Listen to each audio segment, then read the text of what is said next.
Muy buenas tardes. Bueno, vamos a comenzar entonces con la lectura del artículo. The Impact of China's Green Finance Policy on Pollution Control, a quantitative analysis of policy texts. Highlights. We construct a green finance policy intensity evaluation index system based on policy text, better reflecting local government roles compared to existing green finance development indices. We construct a theoretical analysis model by incorporating environmental resources into the Cobb-Douglas production function, and deduced that under the local equilibrium state, green finance policies contributed to reducing the pollution intensity of enterprise emissions. Based on Chinese provincial empirical studies, green finance policies reduce pollution emissions, with stronger effects in more developed traditional finance regions. They also synergize with environmental regulation policies of pollution control. Abstract. In recent years, China China has successively introduced green finance policies with continuously stringent support, and the policy effects have been widely concerned. This paper constructs a theoretical analysis model by incorporating environmental resources into the Cobb-Douglas production function, and deduces that under the local equilibrium state, green finance policies contribute to reducing the pollution intensity of enterprise emissions. In the empirical examination section, this paper establishes a green finance policy intensity index using text analysis and conducts empirical analysis based on provincial panel data from 2009 and 2019. The study finds that green finance policies help reduce the intensity of industrial pollution emissions, and there exists a synergistic effect between green finance policies and environmental regulations.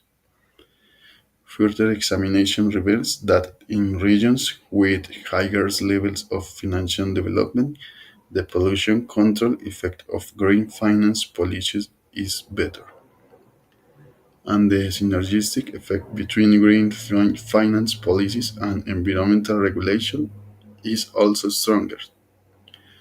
Robustness tests also support the above conclusion. Based on this, the green finance policies implemented by the Chinese government have achieved good environmental governance effects and should continue to be implemented and improved. This also provides a model choice for other countries to explore pollution control methods. Introduction. Since the Industrial Revolution in the 8th century, humanity has extensively burned fossil fuels, releasing substantial amounts of greenhouse gases like carbon dioxide into the atmosphere, which has intensified the greenhouse effect and led to a continuous rise in global temperatures. Climate change has resulted in abnormal global weather patterns, triggering extreme natural disasters such as hurricanes, wildfires, floods, and droughts, posing severe threats and damage to global economic development, food security, human health, and ecosystems. Faced with increasingly severe environmental issues, the world urgently needs to break free from the constraints of resource and environment under the existing growth path and seek the economic growth points. Finance is the core of the modern economy. And the green finance has begun to play a significant role in advancing the green and low carbon transformation to the economic structure, assisting in ecological and environmental protection, and preventing and mitigating climate change risks. In 1980, the United States enacted the Comprehensive Environmental Response Compensation and Liability Act, clarifying the traceability and joint liability of environmental responsibilities and strengthening the environmental pollution liabilities that banks should bear when lending. In the 1990s, the United Nations Environment Programme formulated guiding documents for the environmental responsibilities of financial institutions such as banks and insurance companies, marking the systematic implementation of environmental management systems by international financial institutions. Under the guidance of green finance policies, institutions such as Citibanks, Barclays, and ABN AMRO proposed the Equator Principles, the Climate Bonds Initiative, and the International Capital Market Association successively released the climate bond standards and the Green Bonds Principle, providing norms and standards for the development of international green credit and green bonds. In 2006, the United Nations issued the Principles for Responsible Investment, proposing that financial institutions should consider the impact of surrounding societies and environment when extending credit. In 2013, during the Green Finance hearing in the British Congress, green finance was defined as financial activities of or investment phenomena that protect natural resources, reduce carbon emissions, enhance energy efficiency, and address climate change. During the 2006 G20 Hangzhou Summit, China and the UK jointly released the first G20 Green Finance Synthesis Report. Since then, the G20 Summit has annually published green finance development reports, primarily identifying obstacles to sustainable finance development and proposing corresponding solutions. Meanwhile, meanwhile, China has also started building a green financial system to promote the green transformation of its economy. The earliest step was in 1995 when the People's Bank of China issued the Notice of Implementing Credit Policies and Stringent Environmental Protection Work, which was the first time that the credit work of financial institution was combined with environmental protection, incorporating environmental protection and pollution prevention into bank credit decision-making factors. In November 2007, the China Banking Regulatory Commission issued the guiding opinion of energy conservation and emission reduction credit work, advocating that financial institutions respond to the national energy conservation and emission reduction strategy, reduce loans to high energy consumption and high pollution projects, and meet the loan demands of energy saving and environmental protection projects. In February 2012, the China Banking Regulatory Commission issued the Green Credit Guidelines, proposing to improve relevant credit management system, clarify the support direction and key areas to green credit, and promote the transformation of economic development patterns and economic structural adjustment. guided by the green finance policies. Financial institutions represented by industrial bank actively promoted the development of green finance business and announced the adoption of the Equator Principles in 2008, becoming the first Equator bank in China. During this period, green insurance and carbon market policies also began to take shape. In 2007, the State Environmental Protection Administration and the China Insurance Regulatory Commission issued the guiding opinions of environmental pollution liability insurance work, proposing to accelerate the establishment on an environmental pollution liability insurance system and further improve China's environmental pollution risk management system. In 2011, the National Development and Reform Commission launched carbon emissions trading pilots in 7 provinces and cities, including Beijing, Tianjin, and Shanghai, covering nearly 3,000 key emission units in various industries such as electricity, cement, and steel. In July 2021, the national carbon emission trading market opened. In September of 2015, the CPC Central Committee and the State Council issued the overall plan for reforming the ecological civilization system, explicitly proposing the establishment of an overall framework for a green financial system and the development of green financial products and service system. In December 2015, the People's Bank of China and the National Development and Reform Commission successively issued the Green Bond Supported Project Directory and the Green Bond Issuances Guidelines, clarifying, clarifying the norms and standards for green bond issuance. In August 2016, the People's Bank of China, the Ministry of Finance, and other 7 ministries and commission formulated the guiding opinions of building a green financial system, showcasing China's green financial system framework to the world.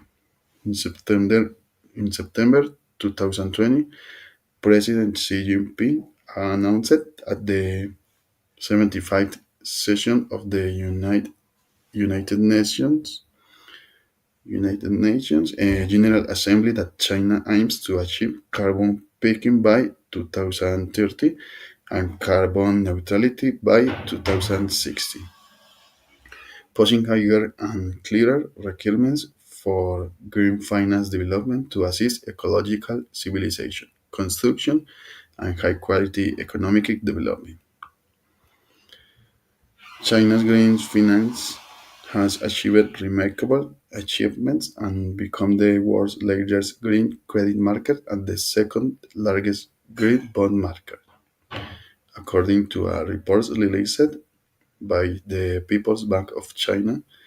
By the end of 2023, the balance of green loans in both domestic and foreign currencies was 30.08 trillion yuan. Among them, loans to projects with direct and indirect carbon emissions reduction benefits were respectively 10.43 trillions RMB and 9.81 trillions RMB, accounting for 67.3% of green loans in total. According to Wine Data, in 2023, China issued 802 green bonds with a total issuance amount of 1.1185 trillion RMB. In the theory, the supply of green finance funds can, on the one hand, alleviate the financing constraints and enterprises in environmental protection. new energy and new materials, increase research and development investment, and provide more carbon products of service. On the other hand, it will reduce the supply funds to high pollution and high emission enterprises, forcing them to undergo technological transformation and upgrading or reduce production scale. Both aspects may reduce carbon emissions. Many empirical studies targeting the market development indicators of green finance have also confirmed the above effects. However, carbon emissions and pollution emissions exhibit severe externalities, and market failures caused by externalities are difficult to resolve through pure market means, necessitating government intervention. To this end, China's governments at levels have issued the most numerous, most complete, and clearest policy documents to promote the development of green finance, becoming an important model for government-led environmental pollution control. Therefore, quantitatively measuring China's green finance policies and analyzing their impact to the ecological environment have important policy implications. Literature review. Green finance policies refer to a series of institutional arrangements formulated by government departments for financial institutions and enterprises regarding financing conditions, financing processes, and incentive measures. Due to the positive externalities of green finance that are difficult to internalize, the long return period of green finance project investment and issues such an asymmetric green information. Financial institutions lack enthusiasm for developing green finance business. Collecting market failures requires the government to establish a comprehensive green finance policy support system. From a global perspective, governments of developed countries such as the United Kingdom and the United States use legal means to clarify the responsibilities and rights of environmental protection and employ policy tools such as fiscal and tax incentives to support the development of green finance, which has played a role in encouraging green investment and restraining pollution and high carbon investment in some specific areas. Some countries have also established legal systems and law enforcement frameworks to restrict and punish polluting activities, implementing incentive measures such as fiscal subsidies, tax reduction, and exceptions, and preferential interest rates to new energy and energy saving and environmentally friendly technologies and equipment, or promoted the development of green finance by establishing policy banks such as the UK Green Investment Bank and the German KfW Development Bank. Bueno, básicamente el artículo luego de esto tiene unos análisis ya que son un poco más técnicos y utilizando muchas más fórmulas que se pueden ver pues ahí como tal en el artículo.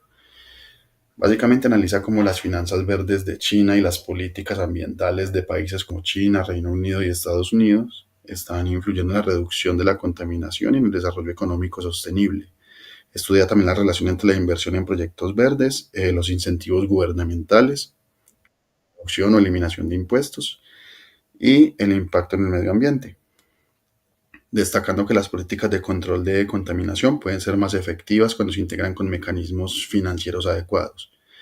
El estudio muestra evidencia empírica de que el financiamiento verde no solo contribuye a la disminución de emisiones contaminantes, sino que también impulsa la innovación tecnológica y la competitividad empresarial. Favorece también una transición hacia una economía más sostenible. Ya desde la perspectiva pues académica, obviamente aporta a nuestra carrera que es la ingeniería financiera, al mostrar cómo el diseño de los instrumentos financieros puede alinear los objetivos económicos con los ambientales. Esto representa un aprendizaje clave. El ingeniero financiero no solo debe dominar la gestión de riesgos y la maximización del valor, sino también incorporar variables ambientales en la toma de decisiones financieras, que ya esto pues viene siendo muy importante en la época actual. Y ya esto pues abrió un campo de acción en la creación de bonos verdes, créditos sostenibles y esquemas de financiamiento ambiental, que hoy son herramientas fundamentales para empresas, gobiernos, incluso mercados que buscan un equilibrio entre rentabilidad y sostenibilidad. Listo, muchas gracias.